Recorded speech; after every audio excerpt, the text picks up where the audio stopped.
Hello guys, আসসালামু আলাইকুম। আপনাদের মাঝে নিয়ে এসেছি নতুন একটা ভিডিও নিয়ে আমি হাজির হয়ে গেছি। ইদানিং যাবৎ আমি কয়েকদিন দেখতেছি যে সোশ্যাল মিডিয়ায় এই দুইজন ব্যক্তি খুব ভাইরাল। আসলে এরা ভাইরাল হওয়ার জন্যই আর কি এরকম করতেছে, একজন আরেকজনের খোঁচা মেরে কথা বলতেছে। সামনে ঈদ আসতেছে, তাই জন্য তাদের একজনকে খোঁচা মেরে কথা বলে তাদের ভিউ বাড়াইতেছে, ঠিক আছে?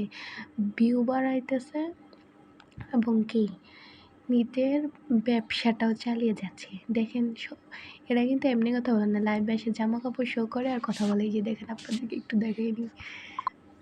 ছোট উদ্যোক্তাদের সাথে নরম উদ্যোক্তাদের সাথে ভয় দেখাবা, এই করবা সেই করবা, হ্যাঁ পেজ বানাই দিবা, এই করবা সেই করবা। তুমি আসো না আমার সাথে, কিছু না বলতে বলতে চুপ থাকতে সাহস বেড়ে গেছে। দেশের আলোচিত দুই ইনফ্লুয়েন্সার বারিশা হক ও রোবায়েত ফাতেমা তরি সম্প্রতি তাদের থাক, এটা থেকে আমরা এড়িয়ে যাই, এটা আর ভালো লাগতেছে না। আরেকটা দেখি। আমার সেকেন্ড ট্রাইমেস্টারে মায়ের জন্য ক্যালসিয়াম এবং প্রোটিনের চাহিদা অনেক বেড়ে যায়। এটা আমরা শর্টস দেখে নিই। রুবায়েত ফাতেমা তনি, আচ্ছা, ওনার ভালো দিক হচ্ছে ডেফিনেটলি উনি অনেক পরিশ্রমী একজন মানুষ এবং আমার মনে হয় যে ওনার কাছ থেকে উদ্যোক্তাদের অনেক শেখার আছে যে কিভাবে একটা ব্র্যান্ডকে প্রমোট করতে হয়। আর খারাপ দিক বলবো যে উনি লাইভে বিভিন্ন ধরনের রিপ্লাই দেয়, এগুলো আমার পছন্দ না। রুবায়েত ফাতেমা তনি, আচ্ছা, ওনার ভালো দিক হচ্ছে ডেফিনেটলি উনি আর এবার টনিটা দেখেছি। আমাকে বলিউডের নায়িকাদের মতো লাগতেছে, আমি বলিউডের মতো, তুমি বলিউডের নায়িকাদের পাশার মতো।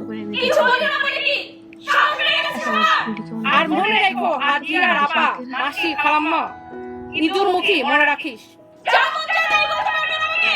হয় হয়, one women show, you understand? One women show.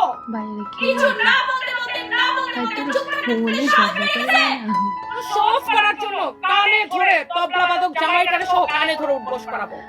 সবকিছুর বিচার হবে, জাস্ট এটা মাথায় রাখো। বাইরে চোখের সেটা দেখে যাবো। চোখের ভিতরে এবার দেশে আলোচিত দুই ইনফ্লুয়েন্সার বারিশা